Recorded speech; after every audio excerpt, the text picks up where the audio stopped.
Alright, welcome back to Game 10 of Lucid's 2022 tournament, where we are playing Phlegra. It's turn 38, and we've actually finally got an interesting one. We're throwing our Pretender at an enemy fort, which is not something I really like doing, but I am trying to use Pretenders more aggressively. I think that is a very useful skill for Dominions players.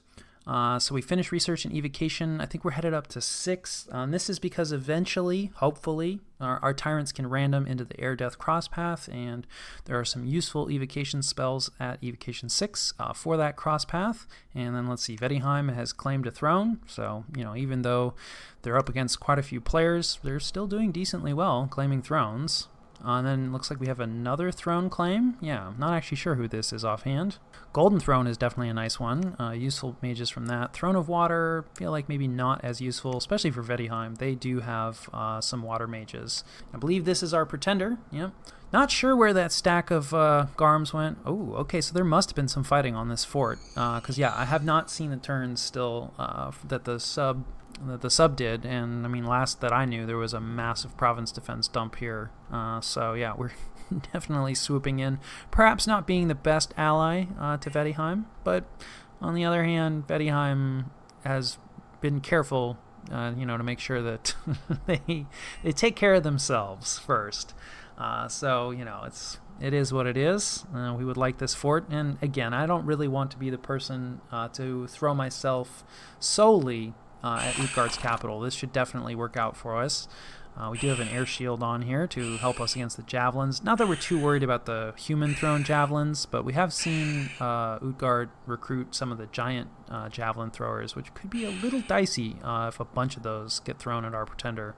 So we're able to clear that, although it's actually not as important as I thought it was, because last we saw there was, I don't even know, like 60, 90 units there. And then we get attacked. This is probably in the north.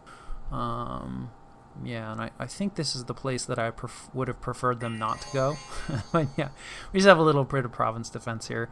Not too worried about this army actually being able to take any forts from us, especially since we should be able to pick, where we fight it.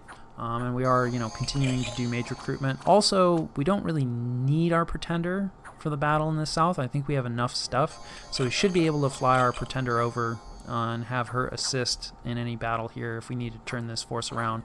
But it does look like Utgard is pushing deeper into our territory. Maybe some delayed bugs would be useful. Not a lot of bodyguards there, and while Utgard is kind of a giant nation, they have accepted humans in foolishly. And I don't think those ladies are going to like bugs. So, if we cast some swarms late in our script, we might get some flying bugs to jump back there and get rid of some mages. So no major battles this turn. Let's see, we have some unexpected events. I believe this is the Rebirth mod, so I guess this province is dead enough to trigger that. And then let's see, yeah, of course, you can't get rid of the yellow mold, so we lose some defense in Phlegra. That's a bit unfortunate. And then there's going to be some barbarians. I will hopefully respond to this. I'll have to remember, Blooming Valley. Yeah, we've been getting a lot of these in Phlegra, I feel like. And, this is Misfortune 3. This is not specific to Phlegra, so I can't complain too much about this, although we haven't been getting a lot of -20s, but, that's how it goes sometimes. This is more the stuff we like to see. Some ill omens in a wasteland. That's fine. We don't care about that. People's Deathmatch. I'm not sure if we have any mods on that improve the arena. We definitely this time have some units that could do well in the arena. I'm not sure if we're going to bother. This is the People's Arena, so no spell casting. Yeah, I'll have to think about it. And double check if we have any mods that maybe make it a little more worthwhile. We do discover a sneaking enemy. Excellent. We get rid of that monster boar. Very happy to be rid of that fellow because they cause a lot of problems. And then let's see, we upgrade our fortress on top of those indie mages that we got, the non-throne indie mages. And then this is the palisade that's next to that Almush throne. That's going to cover a pretty valuable province, so do like having a fort there. Of course, our Pretender doesn't provide a lot of siege strength, but that's expected. Our army is in motion and should be jumped on next turn. And we have some patrolling, and I'll catch you guys after the cut. All right, this is the situation and what we're doing about it. Hopefully we will have 2 pivotal battles next turn and more or less decide the course of the war. We won't knock out Utgard completely, and nor will we be completely knocked out if both of these battles go against us, or if both of the battles go against Utgard. But there is the potential that most of the Garmerdings are going to be engaged, and most of our, armies, and also not all of our mages, but a pretty good chunk of our mages are being engaged. These definitely are like some kitchen sink style battles. We have just an absolute ton of gems in play. We won't really be able to spend this level of gems again, especially not when it comes to earth gems. Very sad that our earth income has remained so poor. But yeah, the main Utgard army has moved here, and they might be going for the throne. I'm kind of feeling that, I don't know. There's a good amount of commitment here, definitely. They have a lot of sacreds. Mage-wise, I wouldn't call it light, but it's certainly not heavy, not nearly the level of commitment, right, that we're going to be making. So certainly if I was Utgard, I would be a little hesitant to jump on top of this throne with all of our forces here, an impossible massive PD dump. And this is a very valuable province in terms of gem income, so it would be a good one to raid away from us. It would basically keep our throne in check, but it would allow them to move deeper into our territory, right, and maybe jump on top of a fort, crack it, storm it, kind of before we react. So I definitely don't want them to get loose farther into our territory, so we're going to move out and force a battle here. On the other hand, they did win the last battle that we fought fairly handily, and, they brought less mage support to that battle, and maybe probably less sacreds. I can't remember offhand. Roughly similar number of sacreds. So they may be feeling fairly confident and, sick and tired of all this dancing we've been doing. And so they might just go immediately onto our throne province. That would be a little sad because, we do have a decent amount of province defense investment here, which we would just lose. So there is an argument to be made for just patrolling, but I think slightly more likely they go here, and it's also worse for us. I think if they, get loose, I don't really think we need this province defense. I think we can win this battle, even in the north here without our pretender and the other stuff. We'll see. I could be mistaken about that.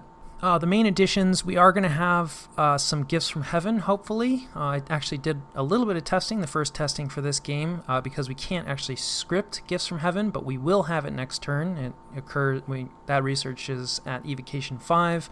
On the Earth, Astral Crosspath can do that, and that's going to be pretty good against units with Blood Bond, since it does a ton of damage, normally doing, far more damage than you need to kill a single unit. Although in this case, it'll still do more damage, but not an insane amount more damage. But we might be able to kill, 2 or 3 Garms with 1 rock that hits one. So yeah, did a little testing to make sure that, unscripted Earth Astral Fellows with this spell mod. I know that in vanilla, they love casting gifts from heaven, even when you would prefer that they not. It doesn't look like this spellcasting mod changes that behavior. So pretty high hopes that these guys are going to drop rocks, and otherwise more or less the same plan. We are adding our earth summons, so we'll have like some better chaff to help us out, but otherwise kind of the same elements we've been talking about and have seen. And then in the south, it's kind of everything that we've discussed with one notable exception. This fellow that we were planning on relying on, well, he's gonna build a mausoleum this turn, which I don't think actually does anything. Insanity. I think these guys are only like 5%. Yeah, 5% insane. So 5% of the time, they just do something not useful. And naturally, the moment right before we need him to participate in a major battle, he's decided that this is the time to be insane. So this army that we have down here is significantly weaker, but I think it's still going to be enough. We'll see. We were really only planning on having him spam out a bunch of our earth summons, so we're really not going to have any of that here in the south, but we're going to have our lucky bugs. We're going to have a decent number of elementals. We'll have Incinerate. We'll have Howl from our Pretender. This is also the location where we've got our Midget Masher thugs, who I'm hoping are going to do pretty well. We also kind of don't really need to win this battle in a lot of ways. If we time it out, that is sufficient. I don't know if we're going to produce enough lucky bugs to time it out, but we are going to produce a lot of bugs, right? And if all of them have to be killed, roughly 4 times, that's going to be a pretty tall order. In addition to everything else, we also have just a lot of regular human units here. The bugs don't have morale. The human units definitely do have morale. So certainly not every human unit needs to be killed, but still, this is going to be a lot of stuff for these Garms to cut through. And we might just time the battle out and that would kind of work out for us since we're on the defense, so it would force them to retreat and hopefully scatter them. They don't have a ton of retreat routes, enough certainly that most of them would survive, but it would make subsequent battles easier for us to pull off. That said, we did bring a ton of gem reloads, but we didn't bring enough to fully reload everything that we're doing.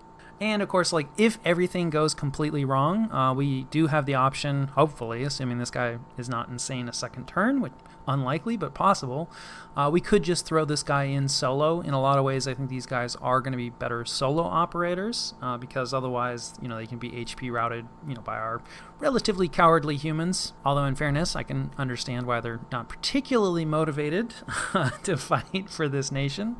So yeah, that's really kind of the main things. Like, otherwise, shuffling mages around, doing patrolling.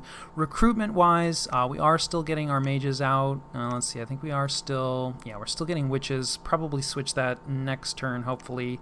Some of the reason that we're committing right now is I'm about to be away again, and I'm really hoping, to force the main to not have to hand over like such an in the air situation to a sub. So hopefully the main battles will happen. Hopefully they'll go in our favor, and then the sub can just take over in terms of like raiding down and taking a bunch of provinces.